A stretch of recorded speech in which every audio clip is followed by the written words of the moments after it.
Assalamualaikum warahmatullahi wabarakatuh. Perkenalkan, nama saya Amanda Wisoto Payro dari kelas 10 MIPA 4. Kali ini saya akan bercerita tentang Perang Uhud, perang antara kaum muslimin dengan kaum kafir Quraisy.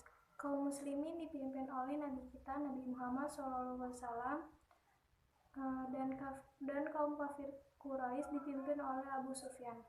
Perang ini berawal dari rasa kekecewaan dan dendam kaum kafir Quraisy kepada muslimin karena kekalahan mereka dalam perang Badar pada bulan Ramadan 624 Masehi.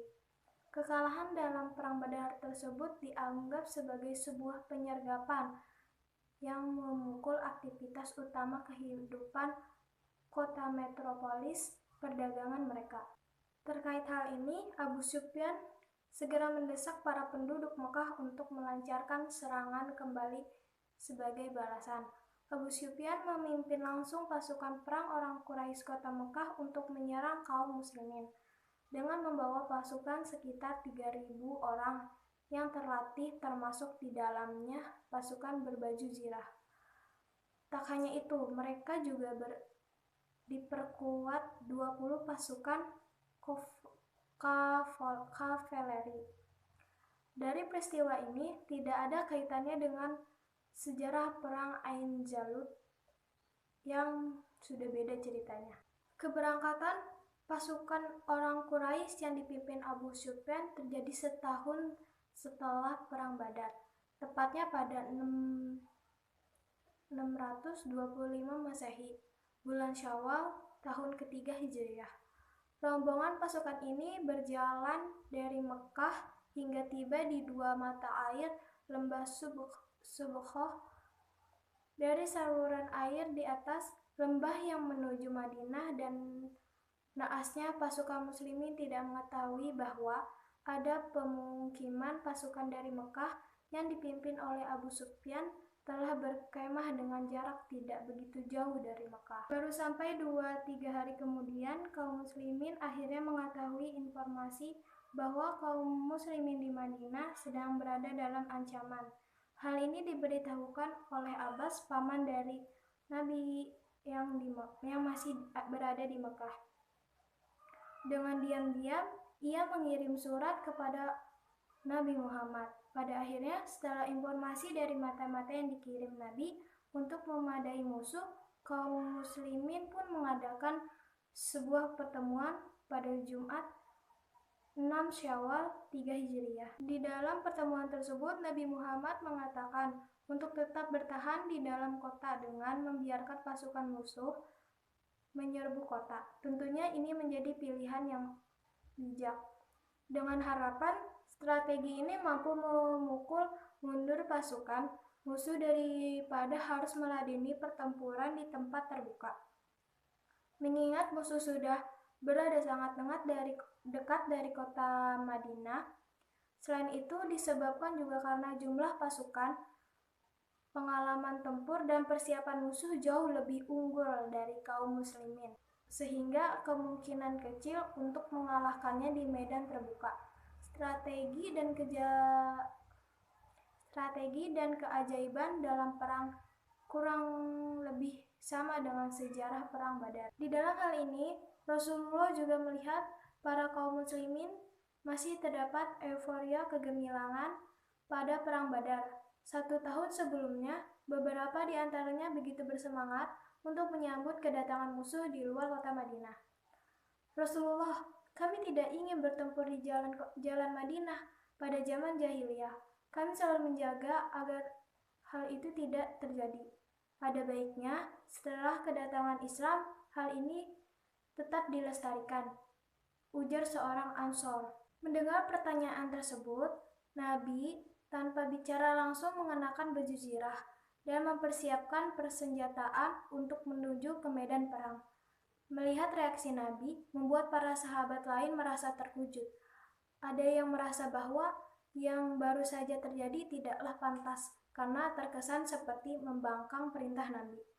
Terkait hal ini mengakibatkan perdebatan kecil di antara mereka. Bukankah Rasulullah sebenarnya telah menjelaskan sesuatu pada kalian? Tetapi kalian menghendaki yang lain.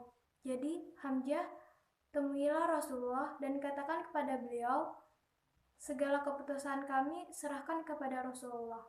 Ujar salah satu sahabat kepada Hamzah bin Abdul Muthalib, paman Rasulullah.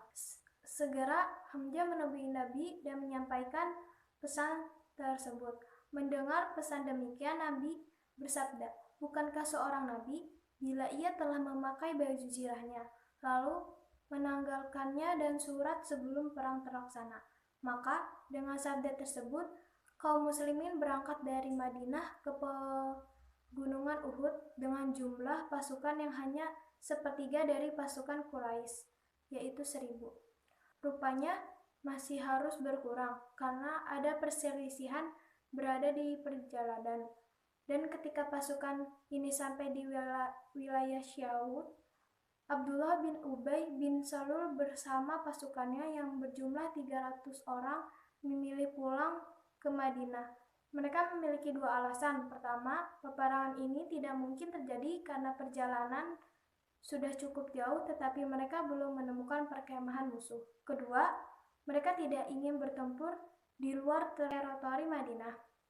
Dalam pulangnya pasukan yang dipimpin oleh Ibnu Salul yang berjumlah 300 orang, maka Rasulullah hanya memiliki 700 pasukan dan harus melawan pasukan orang Quraisy Madinah, pemimpin Abu Sufyan, dengan jumlah 300 orang. Bukan hanya demikian, jumlah pasukan kaum muslimin pun kembali berkurang. Saat Nabi memulangkan beberapa pasukan di barisannya yang dianggap masih terlalu muda diantaranya. Di antaranya Abdullah bin Amru, Zaid bin Sabit, Utsman bin Zaid, dan masih banyak lagi yang jumlahnya ada sekitar 14 remaja. Sesampainya di Bukit Uhud, Nabi Muhammad SAW mengatur pasukannya menjadi beberapa formasi. 50 untuk pemanah di bawah pemimpinan Abdullah bin Zubair di posisi puncak bukit, ada lainnya di bawah antara bukit untuk menyerang musuh. Peperangan terjadi begitu dahsyat. Situasi awal pertempuran didominasi oleh pasukan Rasulullah, terutama karena keberadaan pasukan pemanah di atas bukit yang bisa melihat pergerakan musuh di bawah untuk membangkitkan semangat pasukan di tengah-tengah pertempuran. Rasulullah mengambil sebilah pedang yang jatuh dan menawarkannya kepada pasukannya. Siapa yang akan mengambil pedang ini dariku? Kemudian pasukan Nabi berebut untuk mengambilnya. Aku ya Rasulullah, aku. Rasulullah pun melanjutkan kalimatnya. Siapa yang mengambil pedang ini dan menggunakannya dengan benar?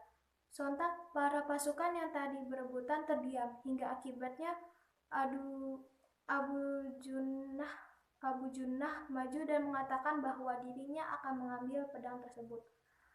Aku akan mengambilkan pedang itu dan menggunakannya dengan benar. Namun, situasi menjadi berbalik ketika kaum muslimin di bukit melihat kemenangan seperti sudah di ujung mata.